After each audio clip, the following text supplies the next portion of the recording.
sur Radio J dans quelques instants. L'édito de Christophe Barbier. Il est avec nous en studio et un 11 novembre. Quel plaisir. Bonjour Christophe. Bonjour Ilana, bonjour à tous. Et sans plus tarder, l'humour, bien sûr, avec Nicolas Rafal, comme chaque lundi. Bonjour Nicolas. Bonjour. Alors, qu'est-ce qui vous ferait plaisir pour ce 11 novembre ? Jour d'armistice, on fait la paix ? Allez, trouvons un sujet apaisant, rassembleur, irriguons notre cœur, ma chère Ilana, de ce baume cicatrisant qui s'appelle la tendresse.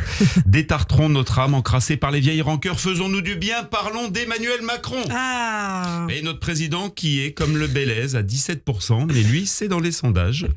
Notre président marcheur qui n'a pas souhaité marcher contre l'antisémitisme, bon, il va aller au stade jeudi quand même, mais il est vrai qu'en choisissant de ne pas respecter les recommandations de l'autorité sanitaire qui préconise de faire 10 000 pas par jour, notre président statique, donc, à part donc dans les sondages, où il s'effondre, n'est plus en odeur de sainteté et mériterait donc de changer d'eau de toilette.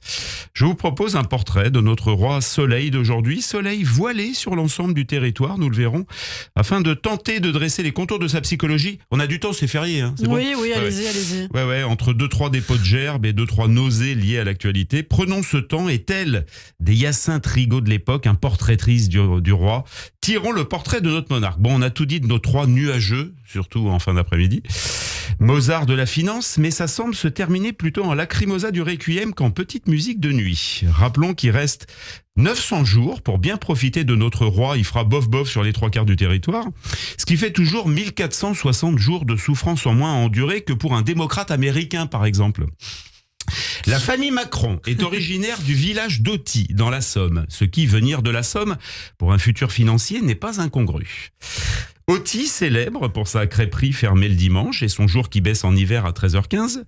Sa généalogie remonte jusqu'à François Macron, né en 1625. À l'époque, s'appeler Macron n'est pas encore synonyme de haine farouche de la part de plus de 80% de la population. Et François exerce la paisible activité de laboureur, comme son descendant 400 ans plus tard, qui labourera le moral des Français de ses volte-face permanentes et de ses indécises décisions. Emmanuel Jean-Michel Frédéric, notre roi dépressionnaire, est le fils de Jean-Michel Macron, né en 1950, médecin neurologue, qui n'a même pas eu la délicatesse de prendre son fils en patientèle afin de l'observer au lieu de nous le livrer comme ça. Et de Françoise Nogues, médecin conseil à la sécurité sociale, et dont le numéro de sécu est le 02 50 27 19, le complémentaire étant le 49 3. Ils ont 3 enfants, Emmanuel Jean-Michel Frédéric, né en 77, notre roi, il y aura du crachin en toute fin de journée. Laurent, né en 79, radiologue, marié à Sabine Emo, gynéco, et Estelle, née en 82, néphrologue, bref, une famille de médecins. Ce qui ne veut pas dire que le seul qui ne l'est pas est forcément malade. On parle de notre président, quand même, un peu de respect pour la fonction, mais on va quand même le prendre en consultation. Emmanuel Jean-Michel Frédéric, notre roi, il va faire des gueux toute la journée. Notre Amadeus, aimé de Dieu, il n'y a plus que lui, Dieu, pour l'aimer, a des ancêtres maternels qui sont également les ancêtres paternels d'Alexis Corbière. Il y a 11 générations. Ah ouais. C'est vrai. Ce qui pourrait expliquer la dissolution, faire plaisir au NFP et donc à une sorte de lointain cousin. Explication plausible, mais pas sûre. Emmanuel est un prénom hébraïque. Oui, c'est vrai. En hébreu, Immanuel, qui signifie le sauveur, ou Dieu est parmi nous. Après Mozart, l'aimé de Dieu, c'est Dieu lui-même maintenant, comme quoi Dieu également peut baisser dans les sondages. Si Emmanuel spirituellement signifie avec nous, aujourd'hui politiquement ça signifie on va se débrouiller tout seul, t'inquiète, finis tes 3 ans, nous on fait notre truc à part. Il fait ses études à Amiens, échoue 2 fois à l'écrit du concours d'entrée de l'école normale supérieure, là où même Christophe Barbier, c'est dire, avait réussi du premier coup. Deuxième coup. Deuxième coup, d'accord, ok, très bien. J'avais pas l'info alors. Avant ça, il a déjà rencontré Brigitte Trogneux, héritière d'une boutique de macarons à Amiens, dont un des A, la lettre, avait disparu de l'enseigne ou était cassé, donc il était écrit Macron au lieu de macaron apparemment. Ouais. Un signe, déjà.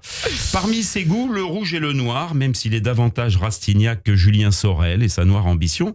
Et il adore, notre monarque préféré, les tontons flingueurs. C'est curieux cette manie qu'ont les présidents de faire des phrases. Arrête de macroner est même un néologisme qu'emploient les Ukrainiens comme pour dénoncer quelqu'un qui parle mais fait semblant d'agir. Ils disent là-bas en Ukraine, arrête de macroner. Voilà, je sais pas si cette chronique vous aura aidé à y voir plus clair dans la psychologie de notre roi nuageux. Merci pour cette cet arbre généalogique en tout cas. Ouais, mais Très instructif. Bah ouais, on peut dire que le temps est mitigé pour les 2 années restantes. Voilà, c'était pour le point météo du matin. Eh bien, merci beaucoup Nicolas Rafale. Nicolas, on vous retrouve demain matin au Palais des Glaces à 20h, effectivement. J'y serai même demain soir. Vous avez dit demain matin. Demain serai soir. demain Mais matin oui, moi je suis du matin, matin, c'est pour ça. Mais demain soir, on vous retrouve effectivement avec tous les humoristes de Radio J. Je vous dis à demain. Merci. À demain.